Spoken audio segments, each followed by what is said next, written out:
Okay, I think we are officially ready to go. Hail cheers, and welcome to the first and possibly last Always Cheating solo pod. My name is Josh Landon. Brandon is still away. He is traveling through India.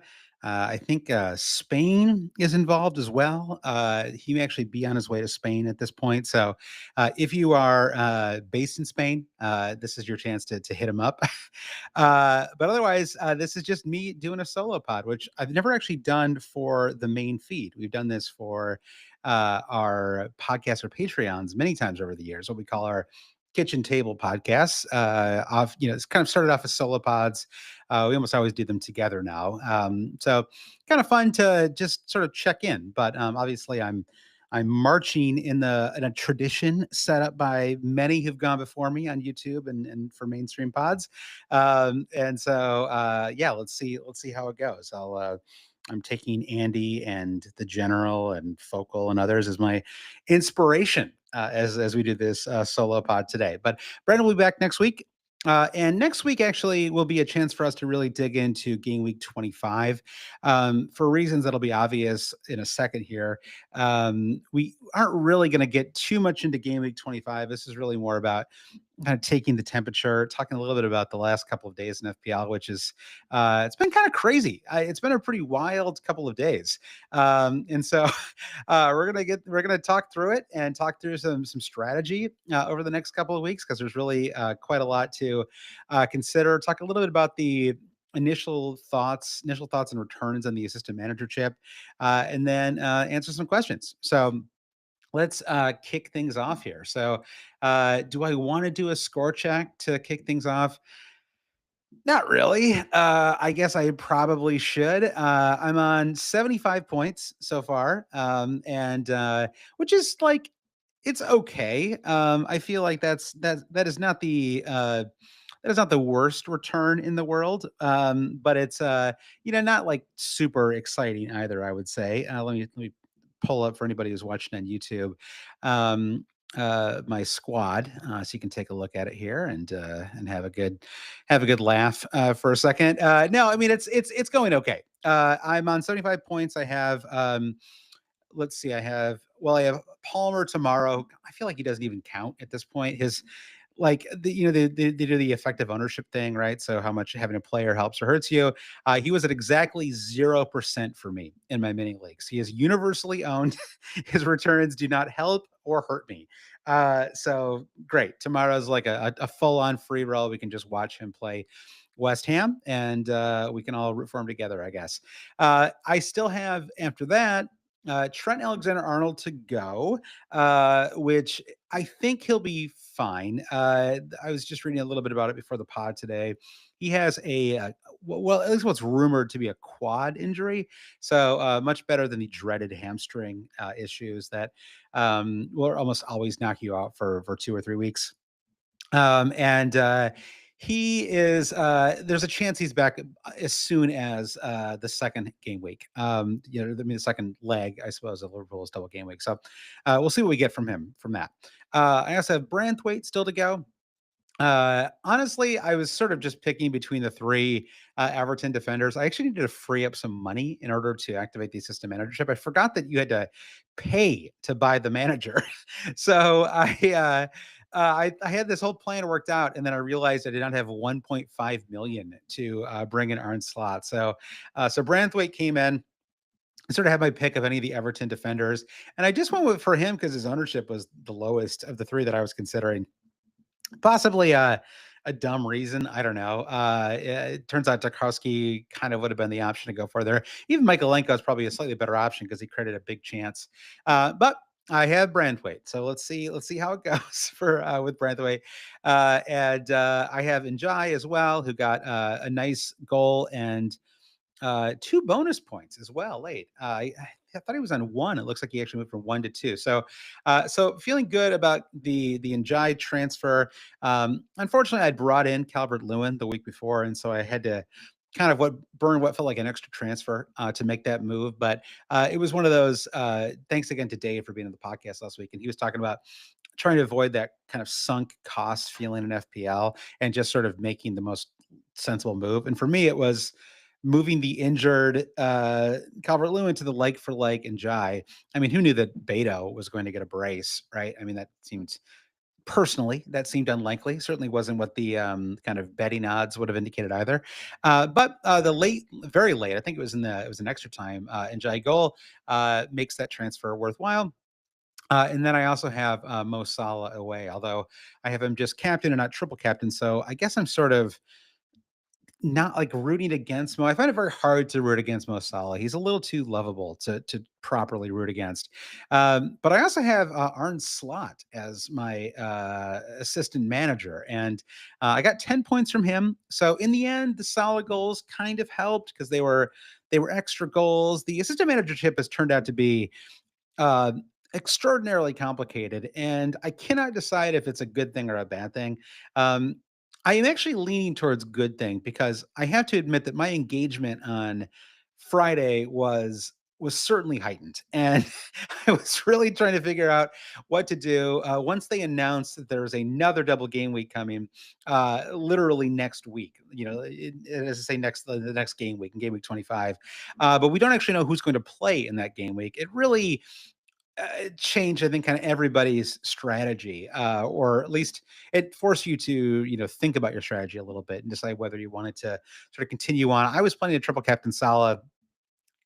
In the end, I sort of, we'll see how it all pans out, right? Let's treat the double game week as two legs. And the point distribution for the assistant managers is actually pretty interesting so far. I did take a quick look. Let me I'll just do it on this little screen that I've shared already because you can just pull up the managers now on the on the transfer page. It is so weird. I mean, it's honestly fine, and I guess it's like the best way to do it. But it's just we've been, if you've been playing fantasy for several years, more than a decade in my case, to suddenly just be able to buy and sell managers is the strangest thing. I will say, I feel like you should get your manager for free. Once you activate the assistant managership, that first manager should be free. And then if you want to transfer later, you can spend you can spend some money. Yeah, Kim says that they think FPL wants to make assistant manager permanent fixture next season. I think I'm okay with that. I mean, and maybe it makes sense to launch it mid-season like this for everybody to kind of try it out a little bit. So far, I mean, it's honestly worked out pretty well, with all the kind of popular picks. I think they're still working out how to show the points on here. I don't think, if I recall correctly, you could not use the system managership until game week 24. But when you pull this up, you can see returns from 23 from Moyes as well. And so this was throwing me off at first that like I thought it was that Moyes had scored 31 points in in the Leicester match, which it turned out not to be the case. It was 12 points from Moyes. So 12 for him, 10 for Slot. Arteta scored 11 points in the game. And so you can go into the vagaries of the assistant managership on the website and look at points. You get points for the amount of for a clean sheet. You get points for a win. You get points for a number of goals that you've scored. You get points if you pull off sort of giant killings, right? Like if you're at the bottom of the table and you knock off a top team. And I think the interesting manager here, and the one that sort of maybe does lay out a template for what would be a good kind of non-double game week usage is Marco Silva, who finished on 18 points. So if you had activated your system managership this week and put it on full as Marco Silva, you would actually have the highest returns so far. He had 18 points, and Yeah, so he got a manager table bonus. He got it's like everything is new. All the data is new. But yeah, and then he lost. Yeah. So anyway, listen, I'm not going to try to get into the point distribution here for Marco Silva, but you can now go and take a look at the assistant managers and get some real evidence so far of what's working and what's not. And the rationale for me with using it on slot. Um, so basically, I think it was something like 10 a.m. Eastern time on Friday, we found out that there was going to be another double game week. And what made things sort of complicated with the next double game week is that we didn't quite know who was going to play in it yet. And I think it really forced you to maybe make some sort of gamble a little bit, because in theory, if you were to use a system manager chip on slot, it gave you an opportunity to basically cover an extra game week with your chips, or an extra fixture, I suppose. And the idea here is that if Liverpool beat Spurs at midweek, then you will have the chip that you've just activated on slot will be used for a double game week in 24. It'll be used for a double game week in 25, and then it'll also be used for 26.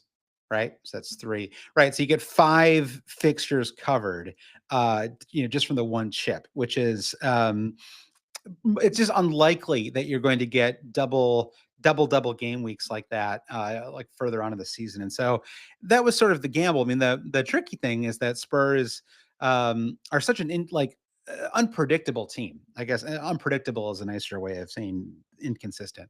Very unpredictable team, and they are up a goal in the League Cup. So basically, it breaks down like this: we are 9/11s through game week 24. We have a Chelsea match tomorrow. And then we don't have the final match of game week 24 until next week, Wednesday. Right. So we have an entire week and change, until a week and a half, basically, until until game week 24 concludes. During that time, they will play the second leg of the League Cup matches. I think they're both on Wednesday this week. And in those matches, Newcastle host Arsenal. Newcastle are up 2-0 in that. So, in theory, you would expect Newcastle to advance. But Arsenal just destroyed Man City today in the featured match on Sunday. So you have to at least give Arsenal a chance, I think, to knock off Newcastle in that match. And then Spurs are also up a goal, and they go to Liverpool, and so they're at a pretty distinct disadvantage, I would say. Not only because Liverpool are the better squad and they're at home, but just because of the injuries, and I just think it's going to be very hard for them to not concede multiple goals, and then the sort of onus is on them to kind of score enough to make up for that. And I don't know. The odds are basically, there's this FPL Focal, credit to him. He put together a pretty clean chart that talks about the odds of all of these things happening. The odds of Liverpool knocking Spurs out, they put at 62%. I'm not sure where that comes from. If Arsenal and Arsenal knocking out Newcastle's at 16%.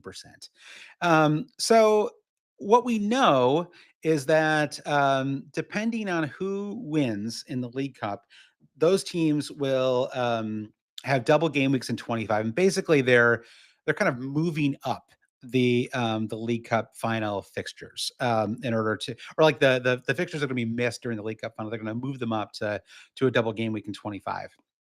So if Liverpool win on Wednesday, then they will have another double game week in 25. They will have Wolves at home and Villa away. And because of that double, Villa will also get a double in that case. And they'll have Ipswich at home and Liverpool at home. So sort of one good, one bad. Although Villa have played Liverpool quite well in recent seasons, if you put any kind of stock in that. Certainly they won't be massively kind of intimidated going into that fixture. If Spurs win, right? So staying with that fixture, I would say, hopefully you can follow all of this. But if Spurs win, which again they're up 1-0, it's certainly not impossible. They just went to Brentford and won 2-0 somehow today. If they do that, then they double in 25, and they will play Man United at home and Fulham away. And that is, I think, going to be a very chaotic double because it will be very tricky to find the right combination of Spurs assets. It's very hard for me to just completely not play a double game week. I'm sure I can talk myself into somebody, but I do think that'll be really tricky given all of the injuries. And like just the thought of me just kind of punting on Son or something like that. I don't know. I don't love it. That will also give Fulham a double game week. And so it's slightly better for me having two Fulham assets in my squad. And Fulham would have two home matches. They'd have Forest at home and Spurs at home. So could create a scenario where you genuinely consider uh, a double, the captaincy on any number of Fulham assets, really. I mean, Anthony Robinson, despite playing two squads that could both absolutely score in those matches might actually be the way to go if it goes, if it goes that way. I mean, you have Raul Jimenez as well, though. As a Jimenez owner, he is kind of maddening this season. It's so hard to find the right. I guess you just never bench him. I don't know. I benched the last two times he scored. He's been on my bench, so it's been a little bit tricky to kind of get it right with him. So that's what happens. Those are the doubles that we have if the legs break a certain way in the Liverpool Spurs match.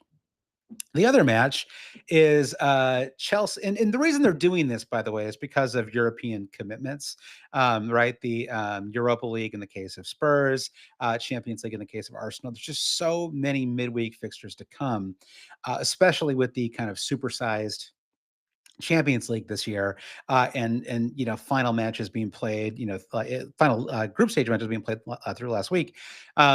It's just very hard to fit in extra fixtures, and so that's why they're kind of rushing these in. It's actually pretty logical, and it probably creates less chaos down the line, but it does make it kind of tricky, I think, as fantasy managers. Although in some ways I don't really mind it because it's sort of an interesting problem to try and solve. So the other leg though is Newcastle hosting Arsenal.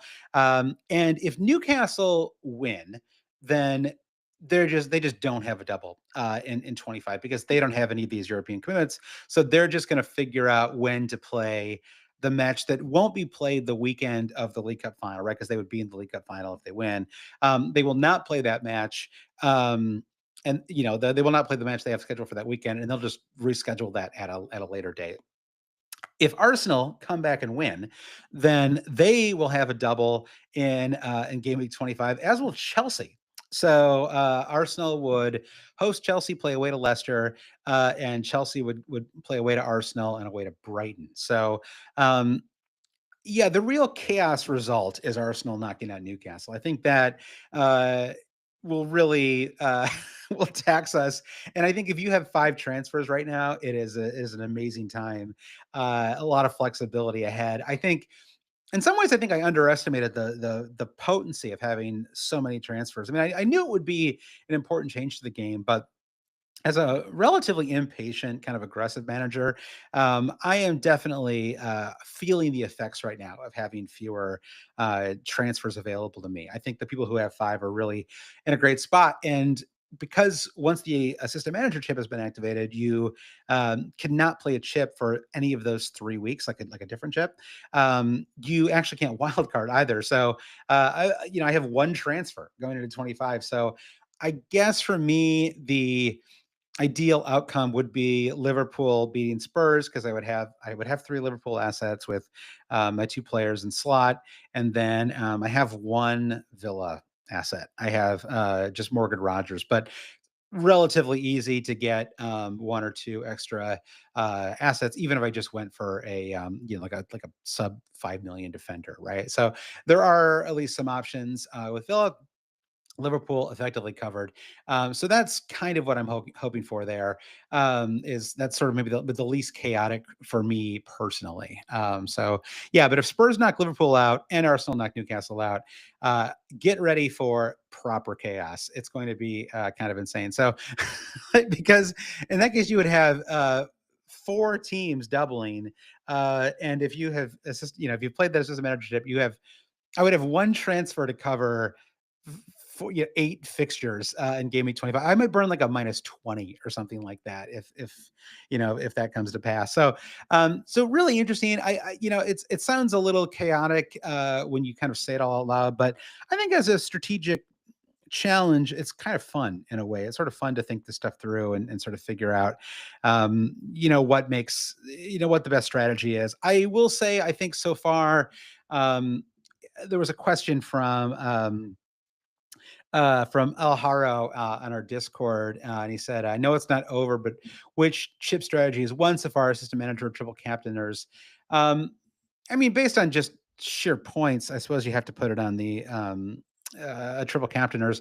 I mean, it was always a gamble, and I think it's kind of interesting because Salah kind of did something that Salah does sometimes, which is that I didn't feel like he maybe had one of his great matches. He was fine, but it wasn't like he wasn't sort of just creating chance after chance or taking shot after shot. But Gakpo won a pen. He took a pen, like one of the best, like for like a kind of conventional pen. It was one of the best pens I feel like I've seen in a long time. It was just absolutely fantastic pen. And then they're just sort of motoring along, and then he just does the like this is what Salah does when he's feeling really good about himself kind of goal, where he's just kind of it almost feels like he's sort of leaning back. And I mean, I haven't seen the replay of the goal, but since I first saw it, but basically it was just a beautiful strike, and that was it. It was sort of, I'm not sure he actually had more than two shots on goal in the entire match, but the two that he had, he scored, and so and they kept a clean sheet, so he's on 16 points. Again, those help slot too, though, right? Because they ensured that Liverpool won. It helped their goal difference. And so it was sort of it. It was not like they were not in direct opposition to each other. It was not like one sort of significantly helped or significantly hurt the other. With that said, I would sort of prefer that I had just triple captain Salah and just save the triple captain for later. And I think it's really the kind of Marco Silva type stuff that is sort of as part of it. It's just like I do sort of like the idea of going for like a more kind of high risk gamble later on in the season and sort of going for some massive giant killings. I will say, in theory, when there's a good opportunity, like a good chance that if you just pick a kind of random manager for a giant killing, then there's a good chance it's really just not going to work out at all for you, right? I mean, Ruud van Nistelrooy got 0 points, right, in the match against Everton. So if he was the player you activated the assistant managership on, you came away from it with literally nothing. So that is the downside, I suppose, of the kind of gamble of a giant killing, is that if you want to pick an Ipswich or any like the sort of teams at the bottom of the table, right? A Spurs, Man United. No, I'm just joking, but like an Ipswich or Leicester, there's a good chance that it's going to come back to hurt you. So just something to think about if you have not played the chip yet. And you're still kind of thinking about how you want to use it. It's sort of like everybody has won a little bit. I feel like it's sort of worked out okay so far. And yeah, and let's see what happens with the with game week 25. On next week pod, when Brandon's back, we can walk through game week 25 a little more thoroughly, and we'll certainly have more information about the doubles and who plays. And so that's kind of. But I did want to lead things off with that because I just felt like it was kind of. It's looming. So the match is on Wednesday. I wouldn't say that I necessarily am always watching the second leg of League Cup finals, but I will be more engaged than I've ever been with with those matches. I have to find out what channel they're on in the United States. I don't know how different it is. I know it's not ideal in the UK either. I mean, especially there's just less coverage, but we have somehow conspired to have every single cup and Premier League match on a different network, a different paid network. And so I genuinely don't know where those League Cup matches are, but I will find them and I will try to watch them typically on a second screen while I am in a work meeting, like all true American football/soccer fans. You gotta find that window to squeeze those matches in. So that's where we are with double game week 25, which is incoming. There's a little bit of transfer news as well that I thought I'd run through. First, that Marcus Rashford, moving to Villa. Everyone must go. This is now what's happening, and I guess I like it. I mean, sure, why not? I don't know. I feel like let's see what he can do. I like it for everybody. I mean, Duran just left for um, was it Saudi Arabia? He left for for a Middle East club, and for quite a lot of money. I mean, you can sort of understand why Villa felt like they had no choice. But yeah, and so yeah, there's an argument that they just kind of needed another forward. I mean, I'm using forward in the kind of non-fantasy sense, the traditional sense, right? They just needed someone who could play in that forward spot, and I think you saw that a little bit in the Villa match midweek, right? When Watkins went off, and it just there really wasn't a kind of focal point or somebody who could just score. And so I do think it's sort of an interesting problem that maybe he can solve. I mean, it's been the season's gone terribly for him so far. It's been kind of a bad couple of years, really. He's on 4 goals this season, but he's only 2 years removed from a pretty spectacular um, run where he sort of, like it was just, I think Ole was still there, and it was just sort of like he was just kind of back for a little while, and unfortunately that didn't last. Last season was pretty poor for him. I think he was on. Let me pull it up here a little bit. He was yeah. So he's on 4 goals and 1 assist this season, 7-3 last year. So really pretty poor last season as well. And then 17-7 the year before that. It's just wild. I mean, he had 11-11 during that COVID year, the year when it was him and Martial, and everything was sort of Bruno was at his best. Everything was clicking. So he's got it in him. I just don't know. Is it a Phil Foden situation where there's just kind of there's nothing he's just he needs to be kind of properly motivated or rekindle the spark, or is it more like Delhi, where it's just over and he's just sort of washed? And I don't know. I mean, I guess the what I would suspect is that he's just kind of washed. What I hope is that it all works out and then he sort of comes back and is better. I mean, I don't dislike Marcus Rashford. He's a frustrating player to own in fantasy, but he seems like a pretty good guy. And I don't know. I don't want to spend the energy hating on him. Like, I sort of hope it works out. Let's see if it does. I genuinely have no idea. So there is a chance, as I noted, that Villa have a double in 25. I would be very disinclined to bring him in, even if Watkins were out, just because I think it's really risky. I doubt his fitness is there, and so I don't know how you could sort of drop him right in as a starter. As a starter, I just don't think that's something that I would recommend. So but more to come again. Let's see it. Let's see if we get that double from Villa first. Other transfer news: Evan Ferguson. I just saw this before I started potting. Evan Ferguson has a loan agreement in place to go to West Ham. I love this move. I think it makes total logical sense. He's had a terrible year at Brighton so far. Has not been able to get going at all. He's had very limited minutes, but he scored 6 goals in each of his each of the previous 2 seasons. He's looked fantastic at times. I feel like he's really, an outstanding player. And so, and certainly West Ham need a forward. I mean, given everything that's happening right now with Antonio and with the aging forward that they signed in the offseason. A Fulkrug out for, I don't even know, just as unknown, the dreaded unknown return date listed for Fulkrug.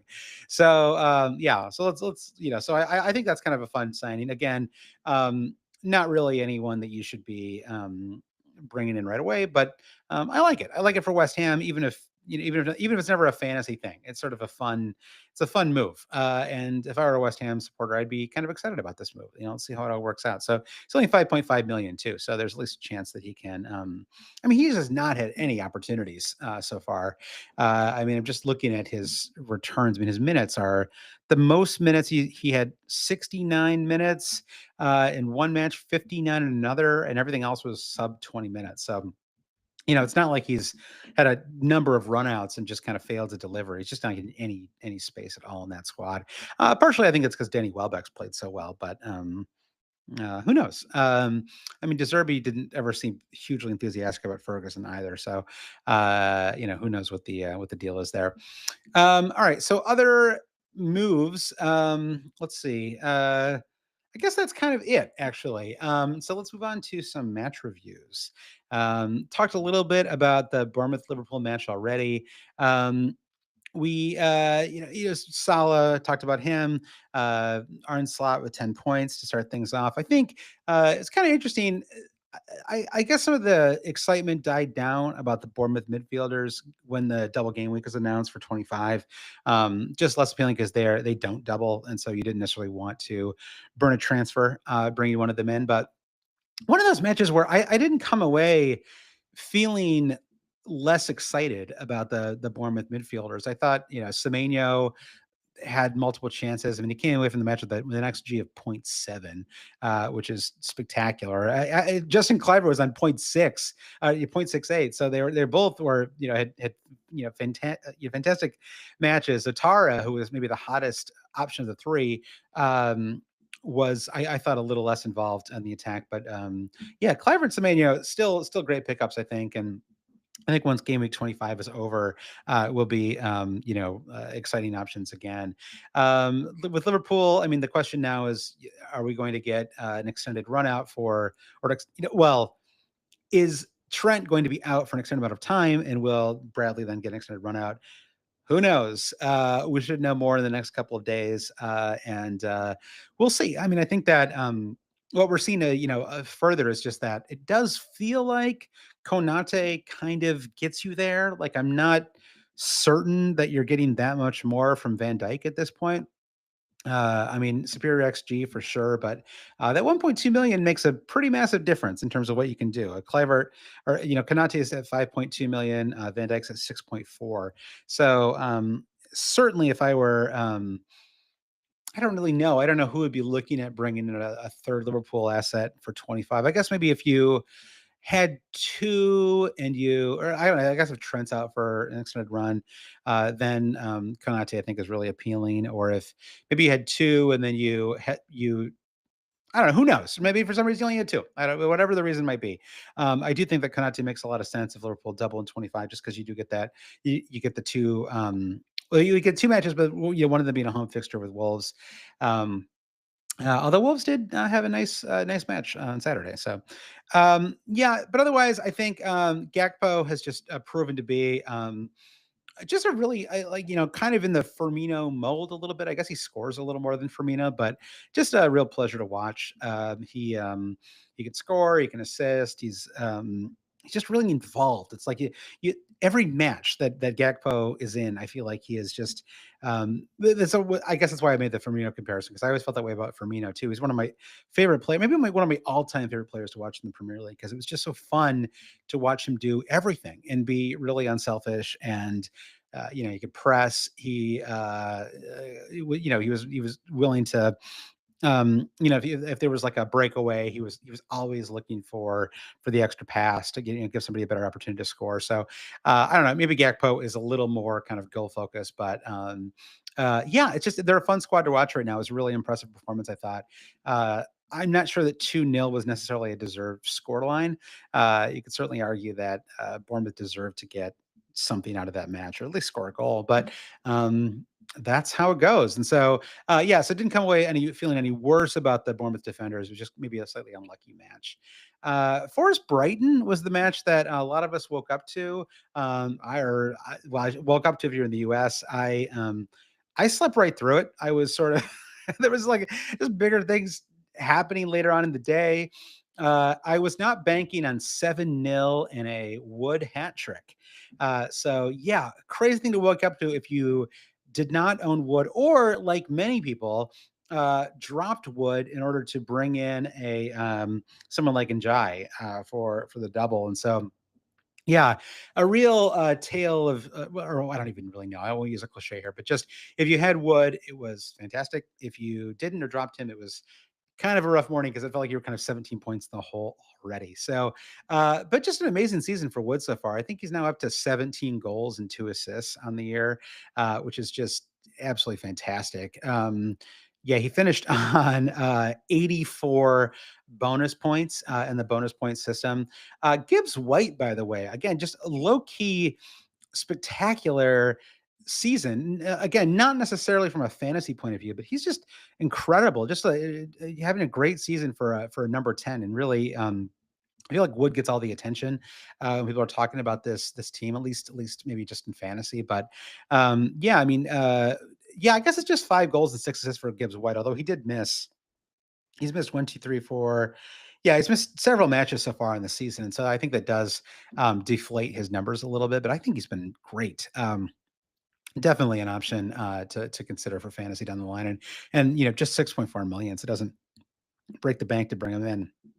Um, the yeah, and Brighton just so unpredictable. It's just like it's so interesting that even with the new manager, it feels like it's kind of a De Zerbi redux. It's sort of like they're like a better version of Spurs in terms of they can sort of win or lose to anybody. You don't kind of ever know what version you're going to get, and from a fantasy perspective, that's just like a terrible like cocktail. You just don't really, you don't want to have any of their players in fantasy. You don't necessarily want to have players from the teams that are playing them because you don't quite know what you're going to get either.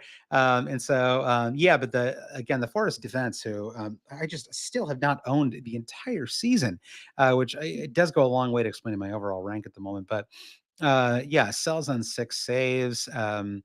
And yeah, surprisingly, I guess just there were so many goals he wasn't able to get it. But yeah, the rare 6 saves from a keeper and no bonus points, but still 8 points is a pretty solid return there. Obviously, um, Man United Crystal Palace. That one was today. I'm just sort of going through like the matches that really caught my attention. I thought that Mateta was amazing again. I know he has 6 goals in 5 matches, and he's still just 5.5% owned in the game. So for anybody who talks about sort of groupthink or FPL being solved, or that there's kind of no way to be different, I think just look at Mateta. I mean, this is a guy.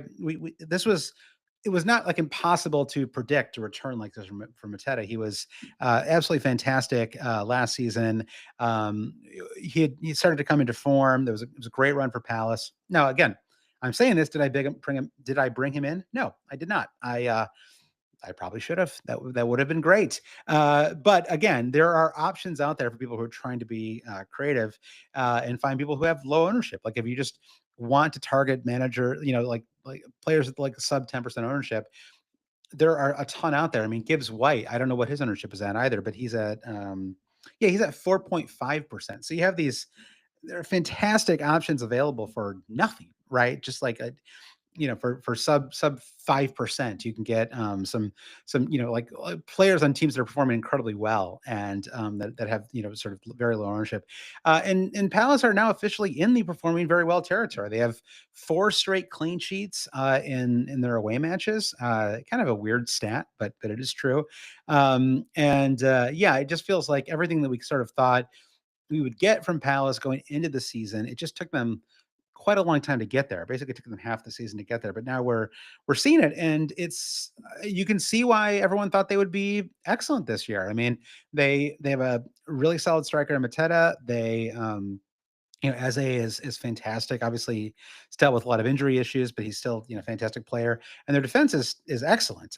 Even I mean, Dean Henderson maybe being the worst part of that defense, but yeah, Munoz is fantastic.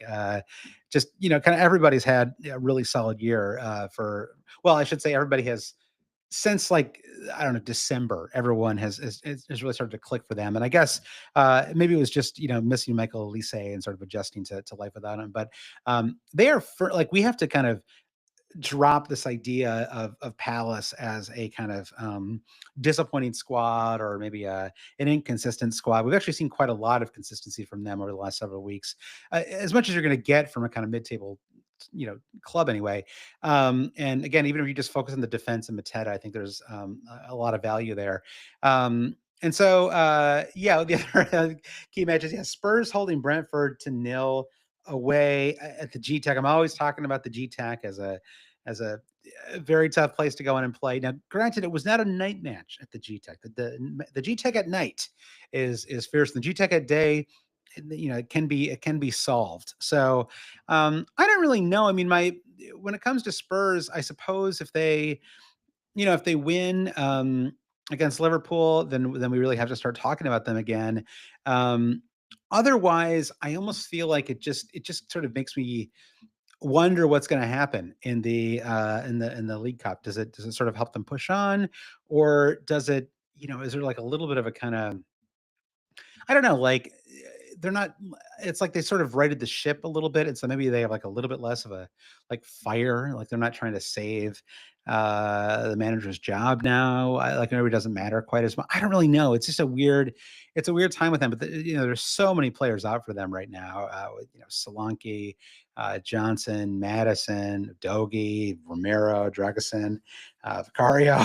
It's just like it's just so many injured for them, and so even if they do double in 25, it's really going to be a struggle. I mean, Kulisevsky in some ways is the best player, but his returns are they're not fantastic. I mean, they're just okay. I mean, he has 1 goal, 0 assists in those last 5 matches. He looks good in all of these matches, but he hasn't necessarily, contributed in a big way. Son, got the 2 assists today, goal in 21. I guess he'll probably end up being the pick, although the price is super high. I mean, he's at 9.8 million. Again, sub 5% ownership, so there's maybe some value there. But just the question of whether you would consider dropping a Palmer-ish asset, I would not recommend it. Right? I have Bruno in my squad, so which has been a complete as I knew it would be. I don't know. Somehow I got Bruno knowing that it wouldn't work out, and so Bruno to someone like Son, maybe that makes sense for game week 25. Let's see what happens in the League Cup matches. Um, so yeah, and then yeah, I mean, it was from a Brentford's perspective. I don't know. It just feels like a fluke. It's a little bit like the Bournemouth match where you can draw conclusions if you want to, but I mean, to me, Mbomo is still a fantastic asset. They have, he's got 4 goals and an assist in the last 6 matches. They have a great run coming up: West Ham, Leicester, Everton, Villa in their next 4. So I certainly wouldn't be making any changes. I mean, I guess the one piece of news is Flecken, missed the match with injury. Um, I don't think we really know necessarily what's going on with him yet, if he's going to be available for 25 or not. So more just something to keep an eye on. And yeah, we'll see. Valdemarson, who is I think he's the starting keeper for the Icelandic national team, if I'm not mistaken. At the very least, he has caps for them, if nothing else. So and he was, I don't know, okay. He wasn't like amazing, but so we'll see. I mean, I know that Flecken hasn't been amazing either, so I doubt they'll rush him back. So more to come on that front. Um, Other results from the weekend. Oh yeah, I haven't even talked about Arsenal and Man City. So Arsenal Man City was today's the featured match. It was 5-1 Arsenal win, which was it was a 1-0 at halftime, 1-1 early in the second half. It was really, I don't know that I was predicting a 5-1 as a final score, but obviously, in some ways, the story of the season is Man City and their kind of defensive collapse. And Rodri is now like, I feel like he should just win the Ballon d'Or again for like a second year in a row, because he is clearly the most important player in the world, given how unable Man City are to defend without him in the squad.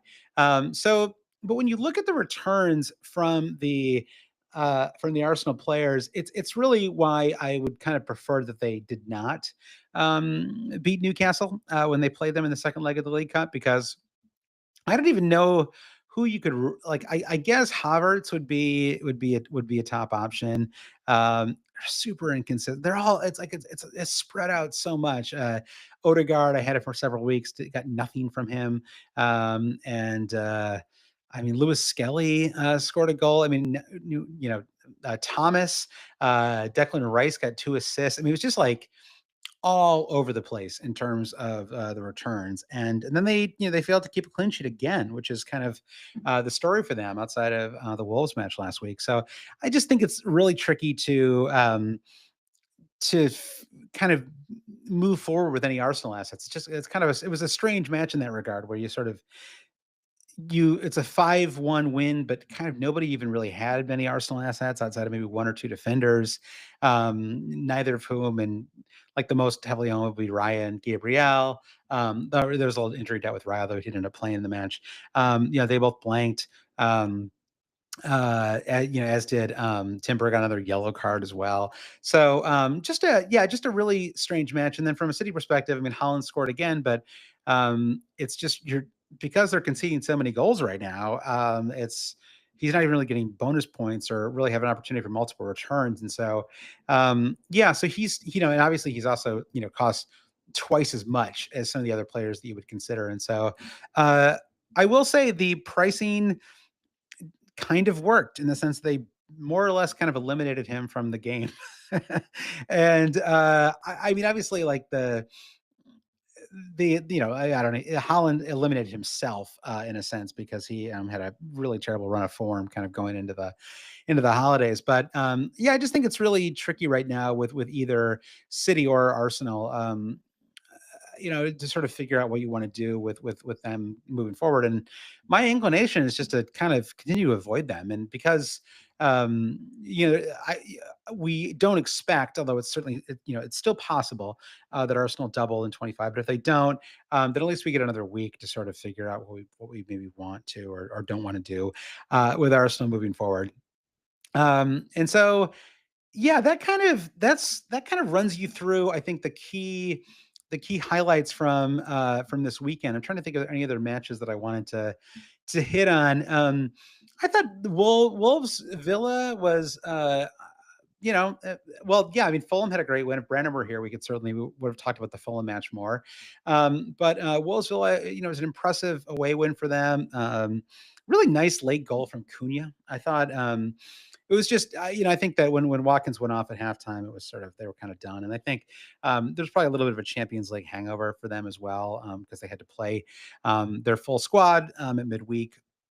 And obviously, Wolves had no European commitments, and so it was a little easier. Maybe they had a slightly stronger squad. And I think also it was just kind of a tricky situation there as well, because you had uh, Duran leaving, and then Cunha sort of committing to staying as well. And so I wonder if there was just a little bit of a kind of emotional lift for Wolves, whereas Villa are fielding kind of a weaker squad. I mean, I just don't. Maybe Watkins was happy about Duran leave. Maybe nobody liked this guy. I don't know. Who knows? I'm not inside the clubhouse, but in general, Duran leaving weakens that squad, right? Which is maybe not what you want when you're sort of fighting a two-pronged war in the Champions League and in the Premier League. So maybe they were slightly deflated, and Wolves were up. I don't know. I mean, this is just like, I love to maybe just for my own entertainment, try to do these kind of psychological readings of these matches. So, but regardless, it was a blank from Villa. Another yellow card from Rogers. Absolutely maddening. It feels like he's got to get his temper in check. From a fantasy perspective. Of course, he scored a brace in the Champions League, and then gets the yellow card midweek. But that's just how fantasy goes.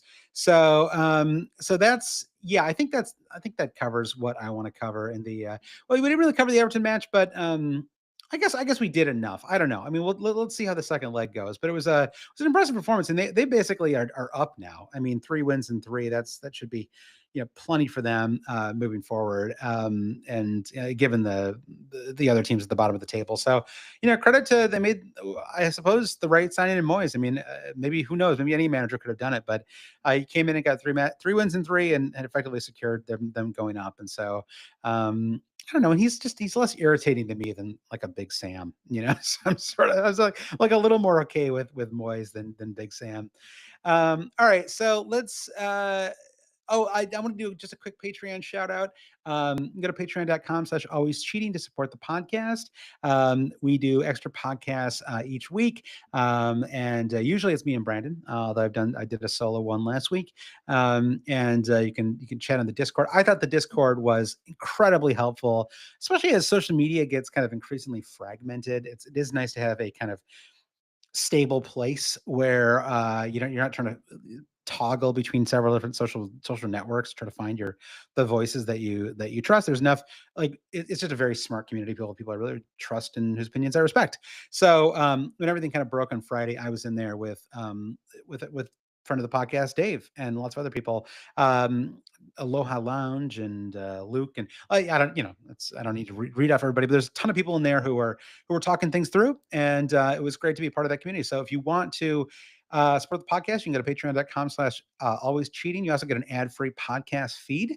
You get mini leagues, kit contests, all sorts of stuff going on. When Brandon's back next week, we'll do an update on our second half kit giveaway. I want to see what my kit is for next season. I got my Dulwich Hamlet kit from last year behind me. So, and the rule once again is whoever wins our second half league gets to pick a kit of their choice. It just cannot be a Premier League kit. You've got to move outside. It can be your anywhere in Europe, anywhere globally.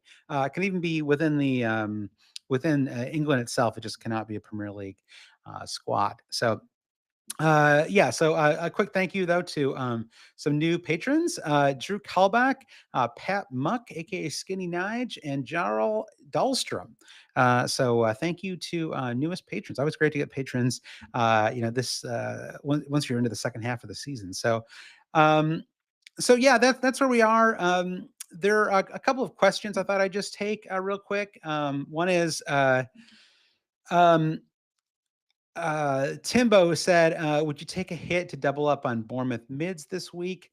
No, I would not. And are they, should I know this already? They're away to Southampton? No, I don't think so. I mean, obviously you have the double in 25. There's no chance of them doubling. I think owning Bournemouth mids moving forward makes a lot of sense, but I don't know. Again, I hate to keep saying it depends, but it really does depend on what we get in terms of the doubles for game week 25. I mean, it may be that if Watkins is injured, there's just kind of no one really that we kind of trust for 25 on Villa. And so, in a case like that, maybe you do want to look at a Bournemouth mid, but no, I wouldn't. I wouldn't take two. Although I will say, taking a hit is probably fine next week because it's going to be a double, and most people are not. I don't know. I don't want to speak for everybody, but certainly I'm not savvy enough to have saved up a number of transfers for a surprise double game week, and so I think a lot of people, myself included, are going to be taking hits next week. So I don't know. Maybe I'm talking myself into this. Maybe you can take a hit for multiple Bournemouth bids. I think having one would be fine, but again, let's just see how it plays out with the doubles first. All right. Couple more questions. Alharza talked about the assistant manager, triple captainers. There were a few more assistant manager chips. Stephen Curtis asked about playing assistant manager from 25 to 27.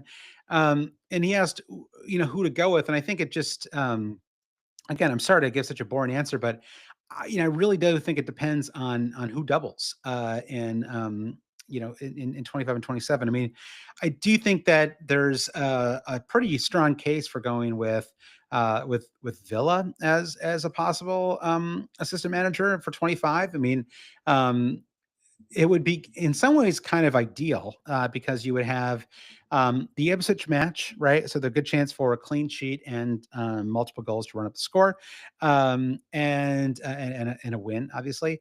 But then you have the Liverpool match. So you have the chance for a kind of like knocking off a massive squad and getting bonus points for that because I can't remember where Villa are at the moment, but they're certainly not like in the top four slots.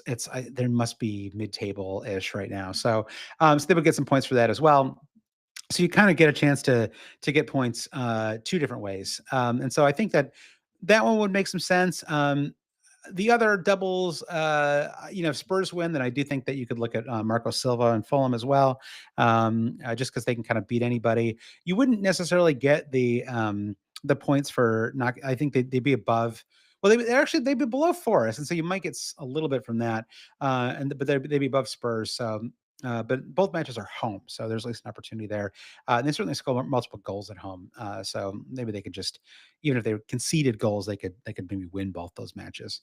Um, yeah, but otherwise, I think beyond that, it's just too hard to say what Ben Crellin does predict that we're going to have almost certainly going to have two additional double game weeks down the line. I can't remember which weeks those are. I think they're like 31 and 35 or something like that. So they won't be as big as previous years, but that is incoming. So there will be more opportunities to use this as a managership beyond just game week 25.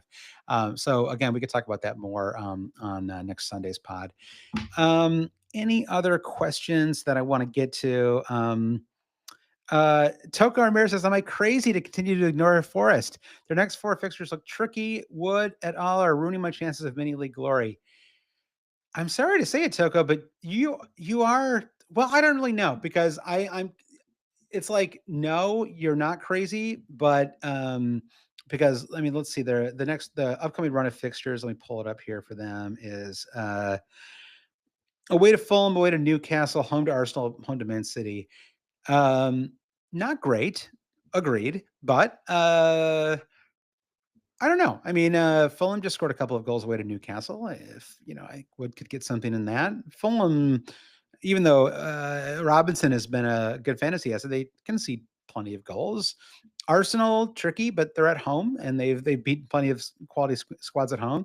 And Man City, like that match shouldn't even be classified as a difficult match at this point. Like, I mean, Man City could score some goals in that match, but again, I guess it's more like I can see the argument for maybe not getting a Forest defender, but I think Wood is still fine. I mean, it's just he's in a couple of form, and the whole team is playing well, and so it's creating chances for him. It's not about whether you really kind of rate Wood or not. It's just everything is working so well up front. And if you really just can't figure out a way to get another forward, or like you just love I don't know, maybe you're just in love with Njai and you just can't part with him at all moving forward, then maybe it is time to look at Morgan Gibbs White. I mean, again, nobody owns this guy, so those points are it's like hitting on a lower team with the assistant managership. I mean, those points will feel even more. They'll help even more if you get points from him. Yeah. So I think, I mean, I get it, and I've been sort of doing this kind of fixture dance with Forrest as well, and I'm really surprised by how much it's really hurt me. And Toko, it could hurt you too. Don't be like me, Toko. Be smarter, be better, and just bring in at least bring in Chris Wood. He's just too good this season to not have him. And it's like he's having like a Jamie Vardy when Leicester won the Premier League level season, and somehow I actually have owned him, but I haven't owned him for like the last 12 weeks, and I've really lived to regret it. So that'd be my answer there, Toko. So I think I'm going to end things there. This is a very long time for me to talk without an interruption or break, and my throat is getting dry. So I am going to end the podcast here. I'll do another final shout out for the Patreon. If you want to support the podcast, you can go to patreon.com/always cheating. I also want to thank all of our producer patrons. Thank you to Mike DePietro. Mike DePietro, I have a little story for you. All of those cards that you gave me, those football/soccer cards, my kid came home from school last week, and they wanted to see if we had any Messi or Ronaldo cards. The big, they're still the big names at school. The Mo Salah is never quite taken off the way Messi and Ronaldo have, and so I was looking for Messi and Ronaldo cards, and so we were digging through. The cards that you sent me to see what was in there. There actually was a Messi card in there, so that was really fun. So thanks again for sending those to me and Brandon. Trevor Ingerson, you need to go see a movie or something sometime soon. I'm not going to do this for every single patron here. Dave Regner Lodahl, thanks again for coming to the pod last week, Dave. Our buddy Chris Howell, Andy Penn, Nick Wright, Lazarus Yanis, Jesse Halstead, Brian Chin, Babas Kuhn. That's on a great season, by the way, about Brian Chin. Babas Kuhn, Blair Jacobson, Todd Byerly, Andy Portlock, Dan Parsons, Terrence O'Donnell, Kerry Swanson, Jefferson Turner as he does it, Francis Moore, Sam Shower, Craig Jackson, Colin Robbie, Brian Clark, Thomas Tisloff, Fro Jacobson, Gareth H., Shalin F. Kadakia, Rishi Nigam, Noah Louise, Travis Grant, Linus Vennerstrom, Matthew Skinner, Ben Coombs, Eric Kite, Rin Sandberg, James Murray Wood, James C., and James Holland, as well as Scully, Craig at Total Maths Tutoring, and Francis Mann. Once again, thank you for everyone who listened. Thanks everyone who joined the stream today. If you want, you can follow the podcast on YouTube. Another follow is always appreciated. You can also follow, rate, review, and subscribe to the podcast. You can follow us on Spotify and get new podcasts there, or Apple Podcast. I'm still an Apple Podcast guy through and through. Google Play, Stitcher, Acast. What else is out there? You let me know. If you're listening on some new podcast platform, you really like it. I'm all ears. I am willing to try. I always kind of fall back to Apple Podcasts. Maybe I'm sure there are better ones out there, but I'm just used to it. But I'm open to other ideas. You can follow us on Blue Sky. That's where we are most of the time these days. Instagram, Facebook. You can email us, hailcheaters@gmail.com. You can visit our website, alwayscheating.com. Thanks everyone for listening. We will talk to you soon. Bye.